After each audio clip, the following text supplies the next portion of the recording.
Assalamualaikum warahmatullahi wabarakatuh. Salam olahraga Jaya. Oke, kembali lagi ke channel saya. Kali ini saya akan membahas teori belajar. Kita akan membahas tuntas teori belajar di modul Kemendikbud beserta prediksi soal P3K tahun 2021. Kali ini ada 4 teori belajar. Belajar behavioristik, belajar kognitif, konstruktivistik, dan humanistik. Ke behavioristik, yaitu perubahan tingkah laku sebagai akibat dari adanya interaksi antara stimulus dan respon. Ada juga yang menyebutkan behavioristik adalah tingkah laku peserta didik merupakan reaksi terhadap lingkungan, dan tingkah laku adalah hasil belajar. Oke, ini adalah implikasi teori behavioristik dalam kegiatan pembelajaran. Diambilkan yaitu contohnya pembelajaran terprogram berbentuk PowerPoint dan multimedia. Contohnya PowerPoint ini adalah akan terjadi satu arah, dan multimedia akan memberikan pemahaman yang sama dengan pengembang. Langsung saja ke contoh soalnya. Oke, contoh soal ini prediksi ya, bagian teori belajar. Oke, teori belajar yang mengutamakan perubahan tingkah laku pada individu yang belajar dengan mengutamakan hubungan stimulus dan respon merupakan teori belajar. Oke, jawabannya sudah jelas ya, adalah behavioristik. Soal ini ada di review bab teori belajar juga, dan jawabannya saya ambilkan di modul pedagogi halaman 12. Lanjut, teori belajar yang menyatakan bahwa belajar adalah perubahan tingkah laku. Seseorang dianggap belajar jika ia telah mampu menunjukkan perubahan tingkah laku. Pentingnya masukan atau input yang berupa stimulus dan keluaran atau output yang berupa respon disebut. Oke, jawabannya adalah B. Ini kata kuncinya adalah perubahan tingkah laku. Ini adalah soal yang keluar di tryout yang kedua ya, khususnya di tryoutnya PJOK SMP atau SMA ya. Oke, lanjut. Salah satu contoh aplikasi teori behavioristik dalam pembelajaran adalah, jawabannya C. Tadi sudah saya jelaskan di awal. Oke, bisa dibaca ini di modul pedagogi halaman 15. Tingkah laku baru dapat dipelajari jika dipecah menjadi bagian-bagian. Pernyataan ini merupakan teori behavioristik dari aliran. Oke, jawabannya adalah C ya. Ini saya ambilkan kata kuncinya di modul pedagogi halaman 15. Bisa dibaca ya. Ke soal berikutnya. Segala sesuatu di alam telah terstruktur, teratur, dan rapi. Pengetahuan juga telah terstruktur rapi, merupakan pandangan dari teori. Oke, ini ada behavioristik ya. Ini bisa dibaca juga di modul pedagogi halaman 13 ini. Oke, lanjut.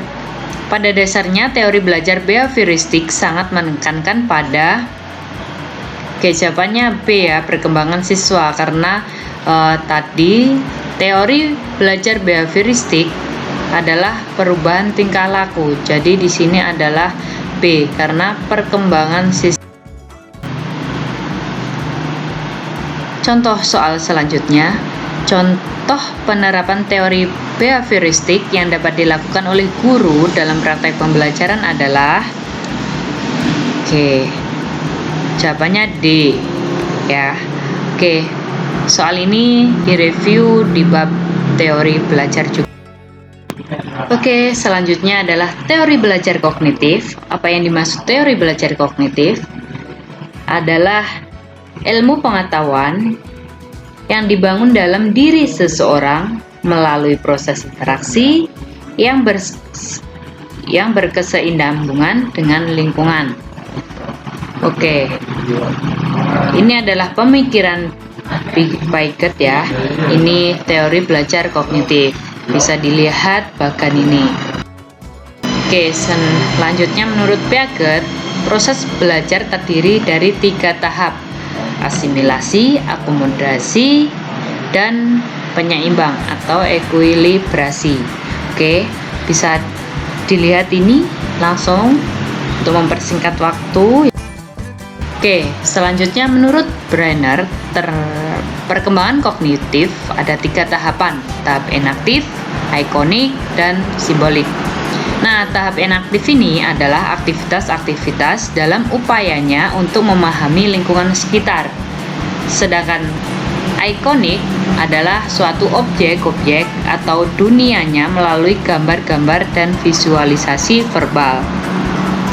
Yang terakhir adalah tahap simbolik, yaitu mampu memiliki ide-ide atau gagasan.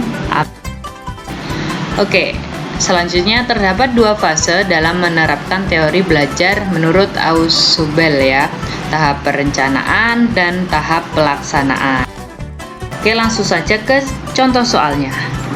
Menurut Brenner, apabila seseorang memahami objek-objek atau dunianya melalui gambar-gambar dan visualisasi verbal, dengan kata lain peserta didik belajar melalui bentuk perumpamaan atau perbandingan.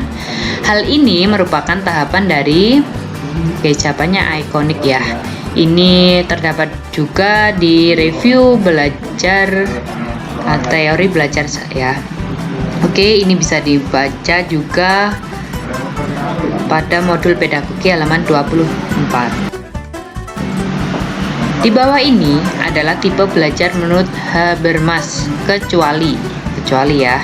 Jawabannya adalah belajar aktif. Nah, di sini soal ini juga terdapat review di bab 1 belajar, dan penjelasannya ada di teori belajar halaman 37 sampai 38. Jadi Habermas ini ada 3 ya tipe belajarnya, bisa dilihat. Oke, selanjutnya pengetahuan dipresentasikan dalam bentuk tertentu. Kemampuan guru dalam merencanakan dan melaksanakan pembelajaran yang sesuai dengan perkembangan intelektual peserta didik sangat menentukan untuk dapat tidaknya suatu konsep dipelajari dan dipahami peserta didik. Menurut Brenner, termasuk pada tahapan belajar ikonik ya. Ini ikonik ini tahapan ini pengetahuan dipresentasikan, kata kuncinya itu, dan soal ini keluar juga di tryout yang kedua, dan jawaban kata kuncinya di modul pedagogi halaman 24.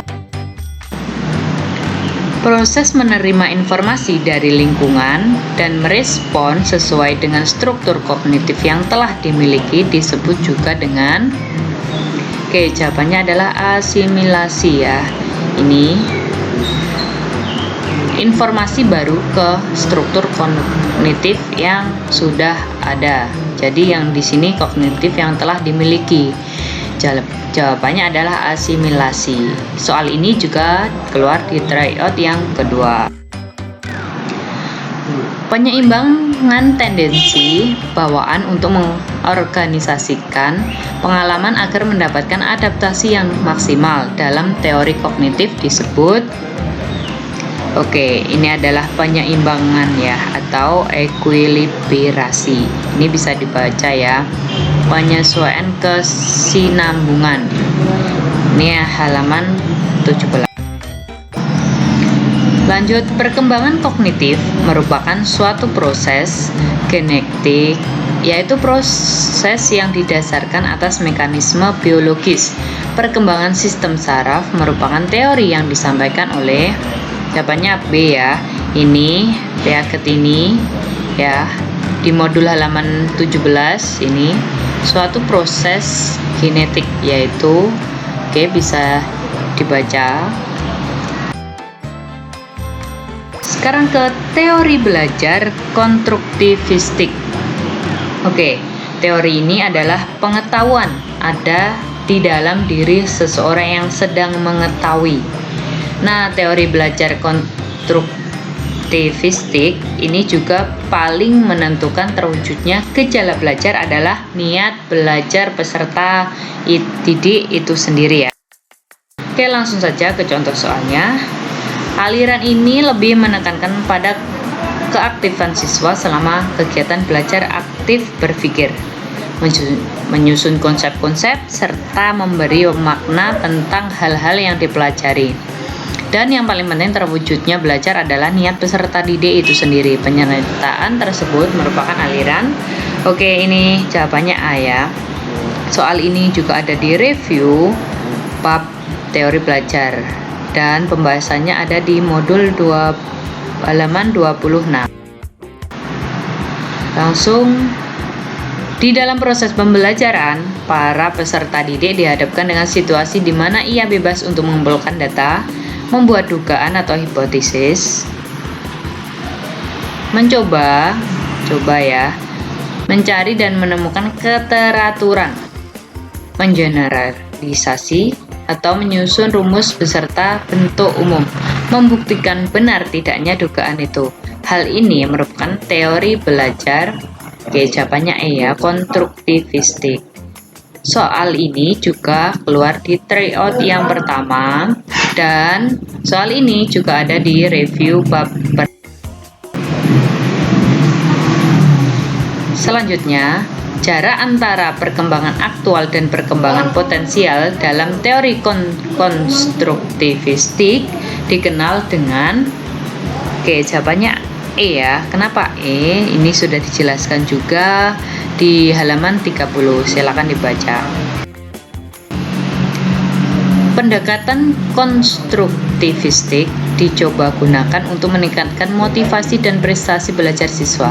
Karena pendekatan ini menempatkan siswa sebagai aktor dalam belajar ya jawabannya. Ini ciri-cirinya juga ada di modul pedagogi halaman 27. Di situ lengkap. Ini yang saya kutip hanya satu. Oke, silakan dibaca. Selanjutnya, salah satu ciri dari teori konstruktivistik adalah jawabannya B ya. Ini ada juga di halaman 29.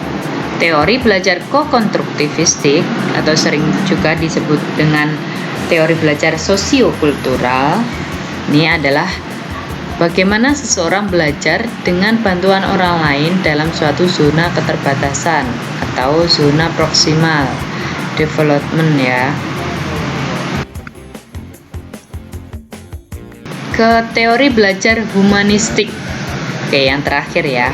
Ini adalah konsep-konsep pendidikan untuk membentuk manusia yang dicita-citakan serta tentang proses belajar dalam bentuknya yang paling.